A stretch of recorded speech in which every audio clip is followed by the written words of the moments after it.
November Rain is a song about not wanting to be in a state of having to deal with unrequited love. Estranged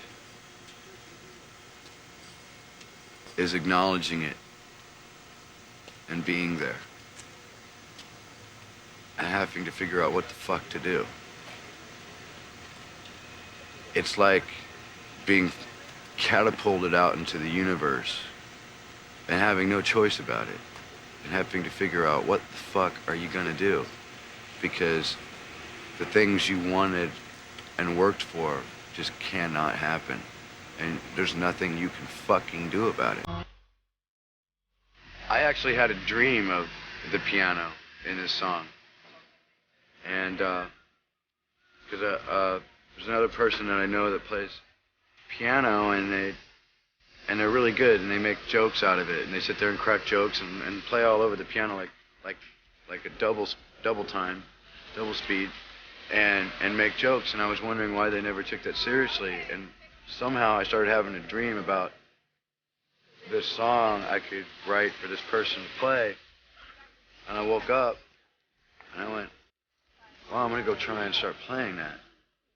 And I went in and started playing it and realized I was onto something, and I felt the emotions it was bringing out of me, and started actually writing the words to it as I started the playing of it.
Song.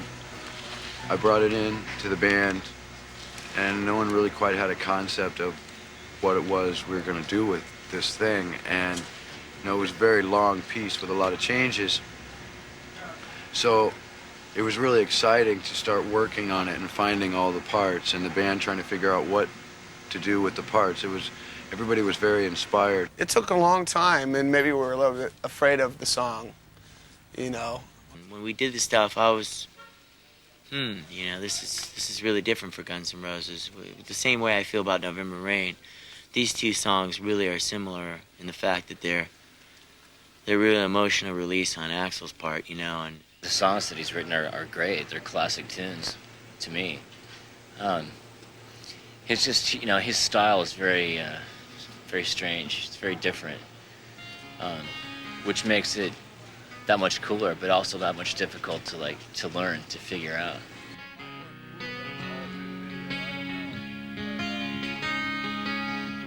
It took us a long time to actually make a song out of it, because piano, the way Axl brings something or plays something on piano, then how Slash and myself at the time kind of decipher it into guitar language. It's two different languages. So it's piano, you go soft and hard within a second, and piano or guitars, it's you got to be more subtle. And I feel like it was a significant answer to what the piano was doing. I really do. And even when we were getting the recording together and all that kind of stuff, it was like I had a definite idea. There was no notes, no changing notes. That was the original idea, was the best one. He just took the song very seriously, and the song means a lot to me, and certain things he did with guitar he had to work on to do, and really put himself in the right space to find the right guitar parts. First time I heard the song itself with at rehearsal when Slash whipped out that guitar riff. I was like, wow. Like blown away. I mean, I knew right then and there this is a classic tune. And afterwards, when it was done and recorded, I was like, Axe, okay, I got credit on this for the guitar stuff. Because it was like a big part that went on top of what he'd already wrote. And I was pretty proud of it because it's hard to write to somebody else's music. I really was sincere about thanking him for doing that. And the work that he did on this song is really special and really special to me. And I was very appreciative of him doing that.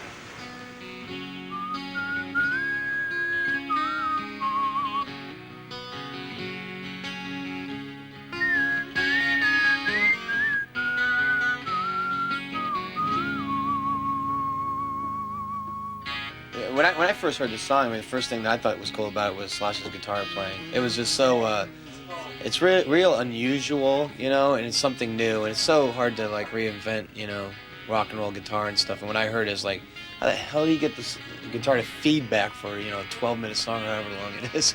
I thought it was unbelievable, you know. And then, like, when I read the liner notes and actually put the thanks to him and stuff, you know, I thought that was cool.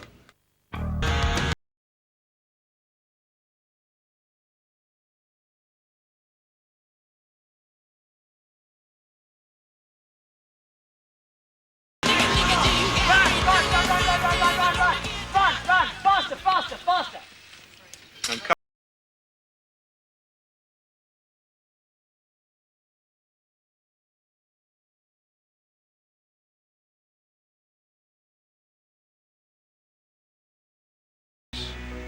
You know, showing,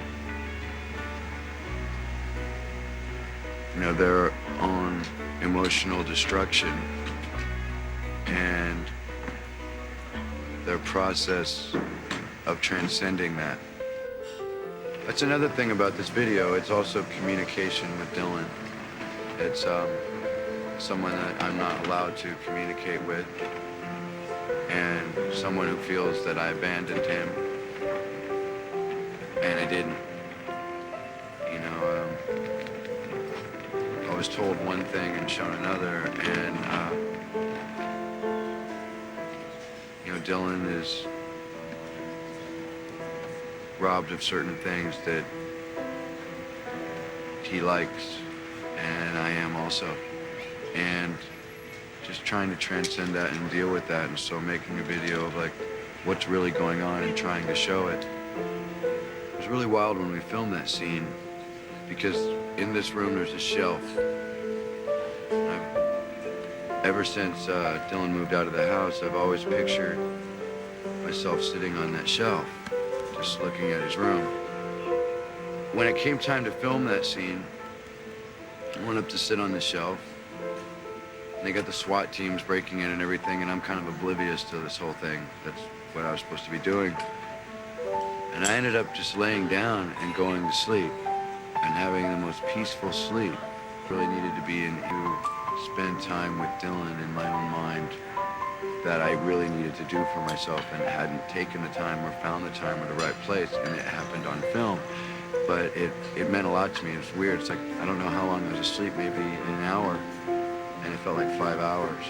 I went to bed right afterwards, but I had a real heavy sense of peace that I really liked.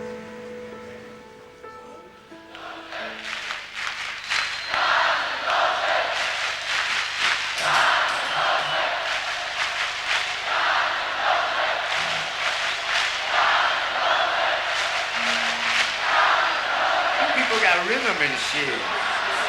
Pretty rhythm and shit, yeah. This next song is a song that when we go back to LA, we'll be filming a video for. Be out in about a month or so. This is called Estranged. Well, we did this live footage when we were somewhere in Germany. And that was a real gig, you know.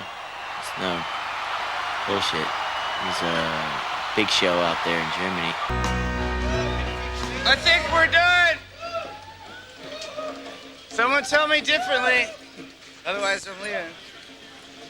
You won't have any front light on you anyway, so just be silhouettes and shapes. It'll be fucking brilliant. Looks cool though, huh? Cappuccino with a twist. Okay. Andy, what music would you like? From the piano break in the middle. Right. Okay. Thanks, buddy.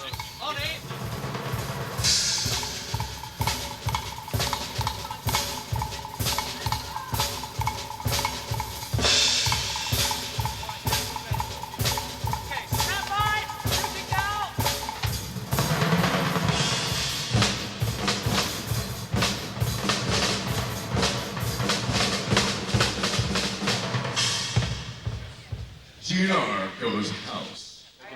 Right. Okay. Thanks, buddy. On it. Pyro says we're ready. Okay. Pyro. Pyro says we're ready. Since Dizzy can't move, does that mean he needs a fireproof suit up there or something? No, Dizzy was up there for Live and Let Die. He Yeah. can't use no hairspray, is he? Burn, Dizzy, burn. Hey! Dizzy, you were up there for Live and Let Die, weren't you? When we did the Flames, right? That's cool.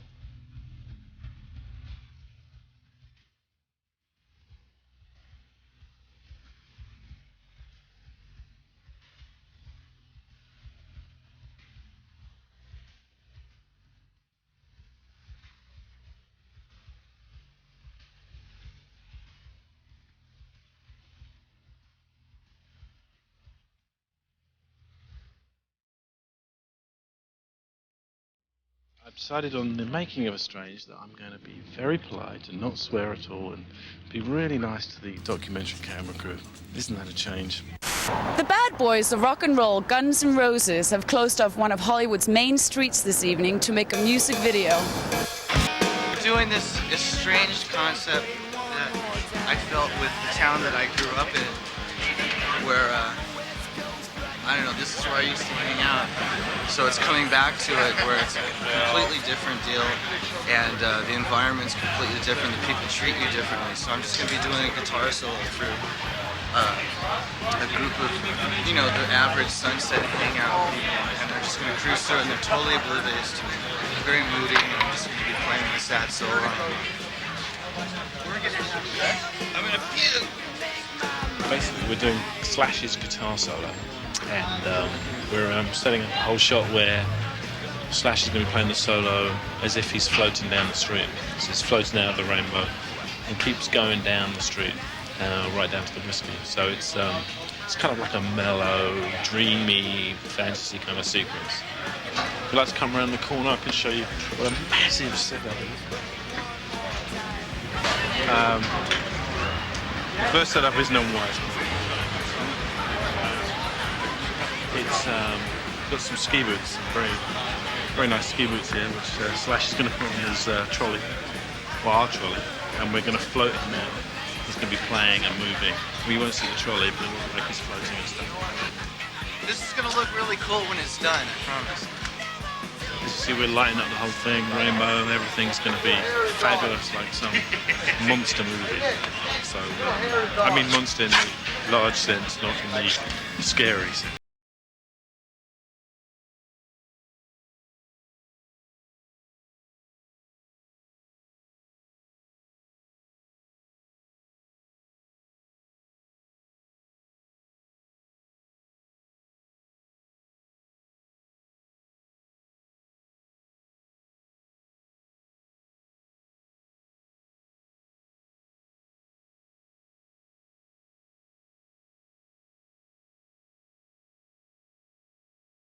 Quickly and quietly, back to one, please. Watch the lights, watch the road.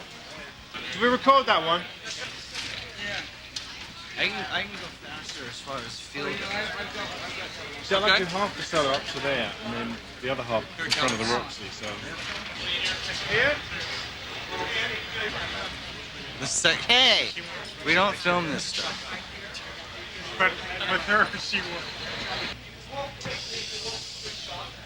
When he told me that idea, I thought, well, you know, we've shot up on Sunset with the band, but he's going, no, I've got to fly down there. And I don't think I actually realised till we actually did it what a cool idea it was. I mean, it was way, way out there.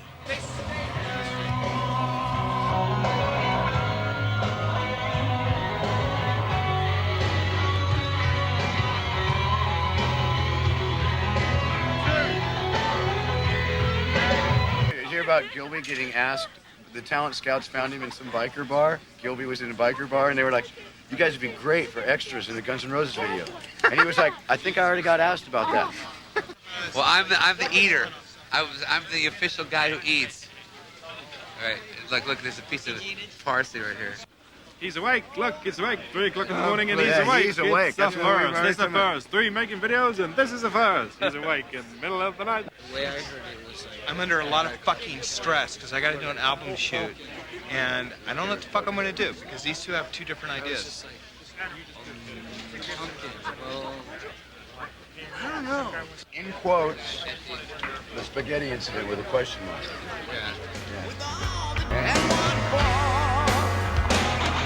Dolphins was to simulate a state of peace or state of grace. And what was not originally intended, but the next scene would be drown and go to heaven, and I really didn't want to shoot a heaven scene. The Dolphins were a kind of metaphor for, you know, the idea that we're playing the joke of he had the opportunity to be saved 3 times. The music in the song always reminded us of Wales at that particular point. To be saved. And of course, then he's not saved because, you know, he's asked God to save him, and God said, well, you had 3 opportunities. And the idea then was that, you know, you think it's all over, it's death, and he sinks underneath, but finds this new heaven. It's like, it's a kind of rebirth image. And it's like, to me, it's like this kind of, he finds this nirvana, this heavenly kind of state of grace.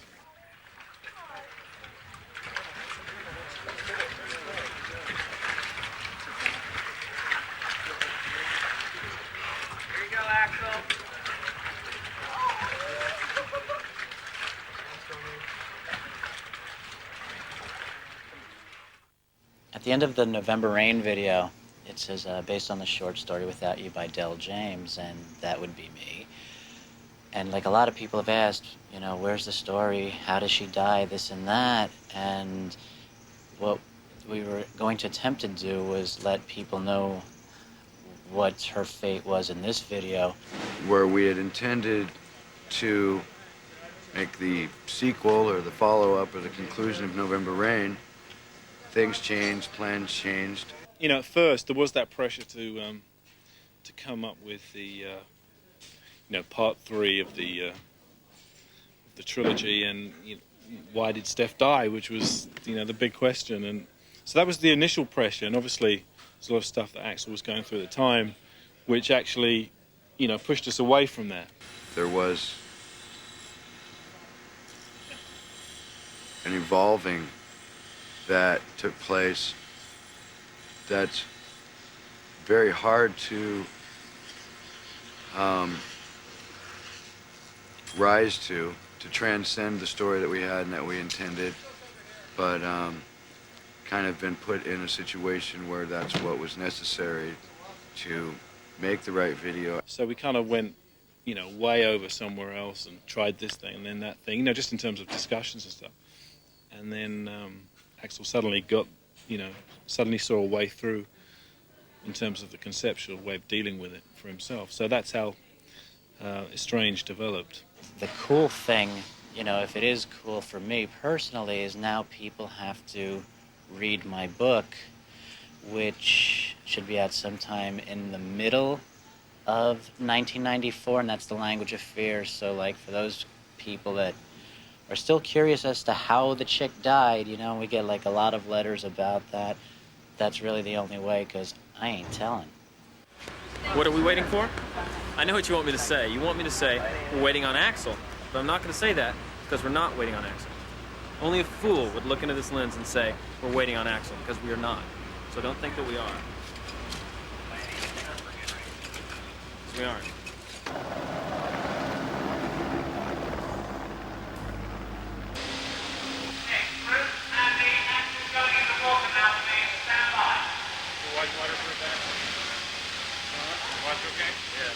Basically, the way it'll be going, we'll start you out a shot, and we'll bring you into a position. I think it's too close. I think it's got to be further to the back. Imagine it without a wetsuit. Wow! Waves are coming this way, and if you're rowing against this, go. That's actually fine. Okay, Ransom, stand by. Here we go. Turn over and the helicopter.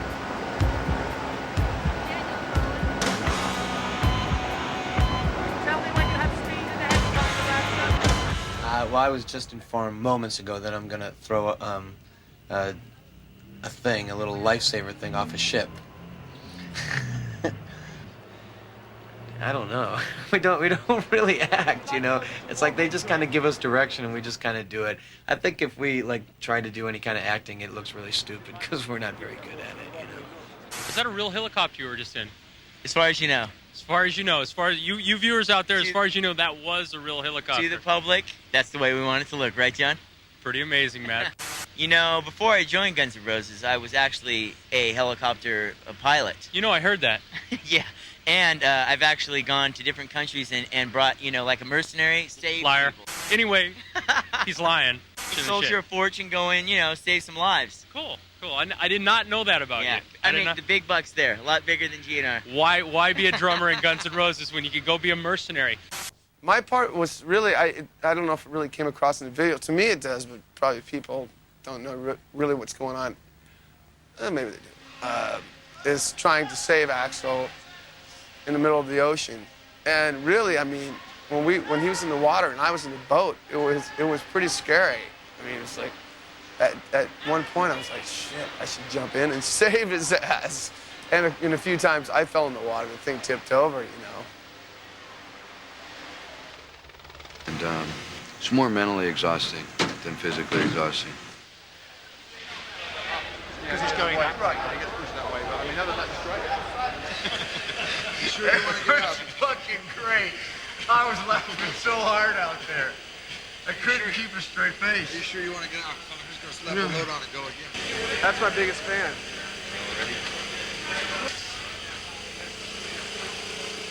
Oh, okay. Double that size. We really like what you got going on here, Andy. Why don't you explain what the fuck this is? It's a very large jacuzzi. I'm thinking. And this is where Playboy test out all their naked no shit. Swimming shots, yeah. Hugh Hefner had this built, 67. No shit. Man, you're a genius, dude. Well, I know that. All right, well, it's almost tea time, and I know we got to go sort us out some tea, so we'll go get that done. And some English muffins.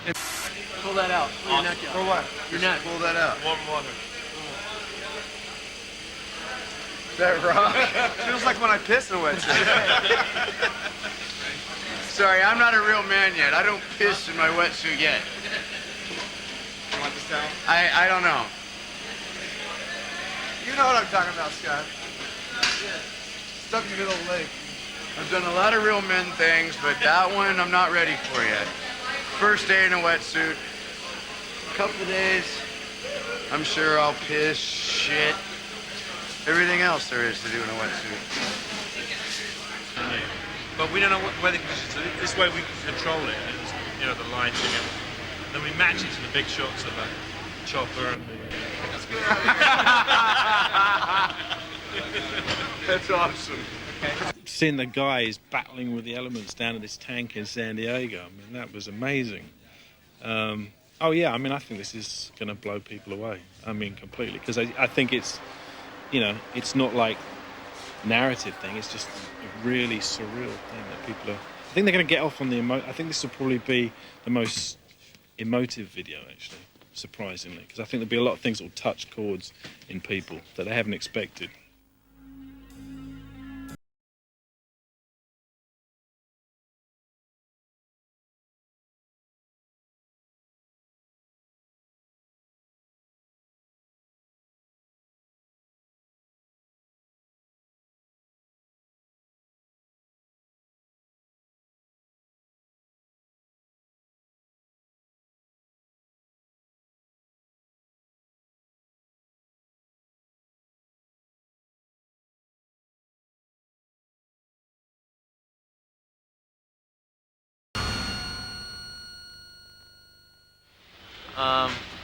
I really tried to save him, but no luck. He went down, and we're gonna replace him with. We heard Elvis is back in business, and he's gonna sing lead for us now. So we find him. He's actually nearby. We're gonna go find him in a little while, and he's gonna do the gig from now on. Axl has drowned. I'm sorry. Don't cry. It's like personally, I'm like more proud of that than anything I've done as far as work-wise. November Rain, I'm really proud of and really happy with. But there was certain things I wasn't completely involved in. Our black and white video where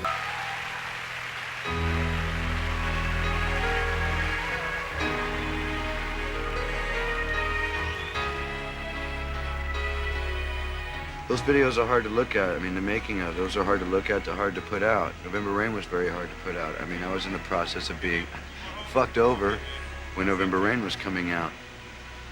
But I put it out anyway. But there was a period of time where I was going to buy the video from the band, which would have put me fucking flat broke at that time, and probably owing money. But I was going to buy the video and put it in storage, and no one would have ever seen it. But I decided to rise to it and put it out. It's ended up going way over the top in different scenes, but yet I know that like the feeling that we're trying to convey is still there. I think, you know, people want something that's larger than life occasionally, and to play to those, you know, expectations of people, I think it's a good thing. It's all about, you know, what the band do. You know, they go out and they try and make every performance they do different. They try and make records that excite people. And we're trying to make videos that excite people. And I think that, you know, people who stand back and sometimes, you know, get too introverted and self-serious are not enjoying what it's all about. You said it was heated. It isn't warmer. I thought it was in a tank and it was heated. Well, it is a tank. It is a tank. It's just a big... Remember, this isn't really my scene. I know. We're sorry. So, if we'd have thought of something, it'd have been like I would have been chicks, here a it would lot have been- earlier. Had Yeah, I you've been got a little more blowjobs. enthusiastic about it. But now that I get here, I wish I'd stayed home. So, but it's got a support on the back of your legs, so you're not going to be falling over. You'll feel... The only thing you will feel is like... Should I put on pulleys? There's no pulleys, it just comes up. Straight away. You have a wetsuit. But underneath. So you're gonna put my jeans on over a wetsuit? Jeans like this? We're gonna try.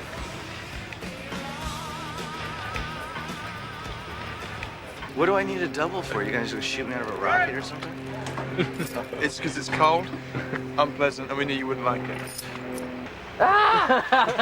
No, this is a good I think you'll definitely want to wear a wetsuit.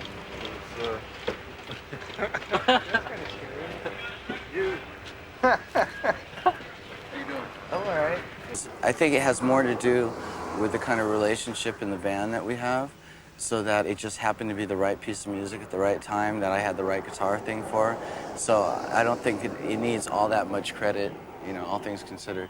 It was more just like a relationship, the spontaneity of the relationship, and just I had it because that's why we play together.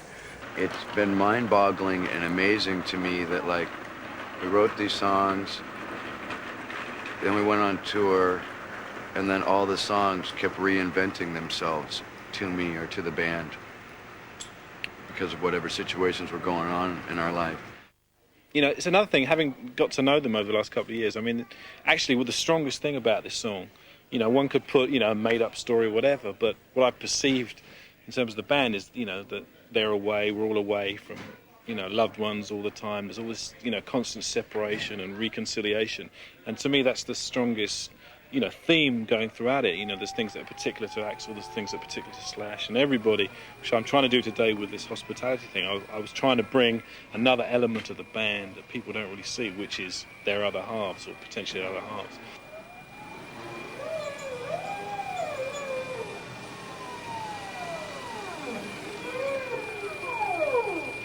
I mean, I'm trying to make this more spiritual, and you know, there are some good technical things in it. There's going to be some good, you know, great transitions, and we're just about to do a motion control shot where Axl comes out of his own body and stuff like that. And I think this one, to me, is going to be the deepest one in a weird way. I never realized or fathomed what goes into the making of such a video. It's hard. I mean, just being around, you know, for that whole time, just waiting is the hardest part. So it's a 24-hour thing, you know? Into the next day, and Doing the song over and it gets to be 6 in the morning, you know, it's like, hey, you guys got enough shots of me, man, you know?